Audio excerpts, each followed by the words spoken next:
Good morning. Coming up this morning on DC News Now, you may have some trouble getting to work this morning. Yeah, where parts of GW Parkway remain closed and when it is expected to reopen. Plus, a massive fire overnight in Northeast DC, capping a busy night for firefighters. And out there this morning, those temperatures starting off a little bit cooler than the last several mornings. We're talking a lot of 50s on the map at this hour, and with low humidity sticking around, it's going to be a great start to the month of August. I'll have more details coming up. And a familiar face eyeing a challenge to Glenn Youngkin for the Virginia governor's mansion. The station covering all of the DMV. This is DC News Now.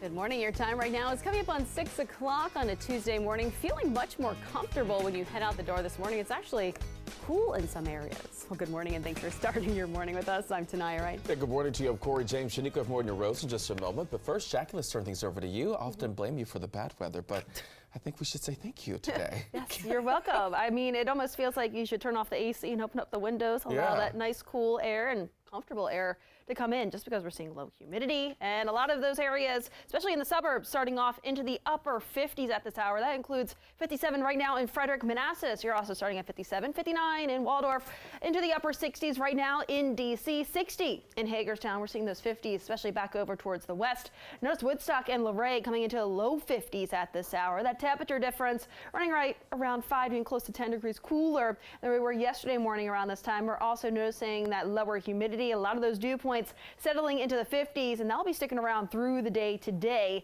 So yes, that low humidity, comfortable air will be with us for the rest of your first day of August. So really not typical. Typically we see the high heat and the high humidity, so not so much for the start of August this year, but we're looking at those dry conditions across the region. That continues through the day today. We'll see a few clouds out there this morning and then mainly sun filled with high temperatures, low to mid 80s. I'll have more details of that 7-day coming up. Guys? All right, Jackie, thank you. This morning, parts of the George Washington Memorial Parkway is closed to drivers. That's right. It comes as crews continue to clean up from Saturday storms. Our Randy Bass is live along the Parkway this morning. So, Randy, any update on when this could reopen? Yeah, Tanaya, Corey, pretty bad news for commuters this morning. The National Park Service telling us it could be 3 or 4 days before the Parkway fully reopens. Several closures to look out for on your way to and from work today. Taking a look at a map here that's going to show you your impacts to your commute. The Parkway all the way from Spout Run to 495 is closed. That's the northern stretch of the Parkway, except for a few lanes right here near Route 123. That's Chain Bridge Road and McLean. Southbound lanes of South Spout Run Parkway are also closed. The National Park Service says, quote, crews are diligently working to remove hazardous trees along more than 4 miles of the Parkway. The NPS even bringing in additional crews to keep up and make sure those roadways are clear. At this point, though, not clear when exactly the Parkway could reopen. Hopefully they'll have a better idea of what that could look like going forward throughout the day today. And of course, we'll be checking back in with the National Park Service and crews throughout the day today to get you the very latest information. But for now, it's going to be all about trying to get around this traffic jam that this could cause throughout parts of Northern Virginia and the DMV. Shanika, how can people do that today? Yeah, definitely, Randy. It's going to be difficult to get around this. There are ways. We're right on the Capitol Beltway, and right now it's looking pretty good, heading east and westbound. But if you're trying to get through GW Parkway, plan to take a different route. So you can take 66 heading eastbound toward Arlington and toward Reagan National Airport. That could put you right back where you need to be. And you are seeing all this purple here. This is right where Randy is, and you're not able to get on. They did block those ramps to even get onto the Parkway, and you're seeing some closures from the Beltway all the way to Spout Run. And then right around it, Canal Road is also pretty bad. They're dealing with storm debris damage and cleanup in that area as well. Reservoir Road, do watch for delays in that area. All right, Shanika, thank you. Time right now was 6:03 on this Tuesday. A quick look at your Know and Go headlines this morning. First up, federal and D.C. leaders have agreed on a plan to redesign Pennsylvania Avenue between the White House and the Capitol. The goal of the project is to turn Pennsylvania Avenue into a public venue with parks, retail businesses, and a mile-long event space. The National Capital Planning Commission is expected to start getting proposals for the final design this fall.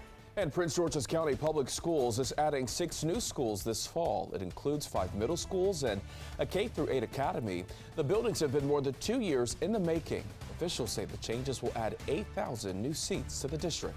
And today is National Night Out. It promotes police-community partnerships. The event emphasizes creating safe neighborhoods. Several police departments across the DMV are hosting events in the communities this evening. And Prince George's County Police are investigating a deadly shooting this morning. It happened just before 11 o'clock last night near Greenleaf Road and Pembroke Place in Landover. Police say they found 2 men who were shot at the scene. Both were taken to the hospital. We're told one later died. There is no word on the condition of the second man. Police have also not said if there are any suspects. And a vacant house goes up in flames last night in D.C. That fire broke out just around 11:30 along Douglas Street and Northeast. Now, no one was hurt, according to officials. They also tell us no other homes were damaged. There's no word on how that fire started. Meantime, it was a busy night for fire crews in D.C. as they battled another fire that started inside a high-rise apartment building's trash compactor. It happened just before 11 o'clock on Edgewood Street in Northeast. About an hour later, crews were sent to a building where flames erupted inside a basement on Mount Olivet Road. Officials say no one was injured in both fires. And our coverage of this weekend's storm cleanup continues in Northwest D.C. That is right. The question some people have is whether some of the damage may have been prevented. Now, one arborist says some trees are at risk for failure. This can be due to weak spots like too much water or soil on the tree roots. With strong storms, it's not always possible to prevent the damage, but some things can be monitored if you know what to look for. Essentially has this flat spot in here over here. Eventually, over time, it's just going to choke this whole tree out. If you add a lot of weight to something and then a lot of wind, it's going to just fracture. If you have any concerns about trees near you, you can call a professional to have it checked out. Meantime, the price for repairs after the storm may be adding up for some home and car owners. Yeah, for many, that means filing claims to help cover those costs. DC News Now's consumer reporter Ben Dennis is stretching your dollar this morning with the most important steps that you can take right now. From cars turned into tin cans and homes toppled with trees, limbs lying in the roadway, plenty of damage out there. And the unexpected burden to pay for repairs is stressful. But that's why we're stretching your dollar, giving several options to ensure that you're insured what you're owed by those companies. You can start filing an insurance claim by taking several steps. NerdWallet says, first, review your insurance policy. Check your deductible. If it's, for example, $1,000, but there's damage worth $10,000, your insurer should pay you the difference, $9,000. And then call your insurer to report the damage. Document heavily with photos and videos. Take a video if there's an ongoing leak, for example. This can ensure proof of damage as you work to clean up your home, business, or before your cars get towed. If you want someone to verify the full extent of the damage, consider hiring a public adjuster. They're state-credentialed professionals who interpret your policies, document the damage, and conduct interviews. Business Insider says those public adjusters may charge between 5% and 20% of your final settlement, depending on the scope of work. Key here, states have different rules for what adjusters can charge you. So we looked at local laws. In Maryland, there's no law stipulating this. The amount an adjuster can charge is negotiable, however. In Virginia and D.C., adjusters can't charge you more than 10% of settlement proceeds.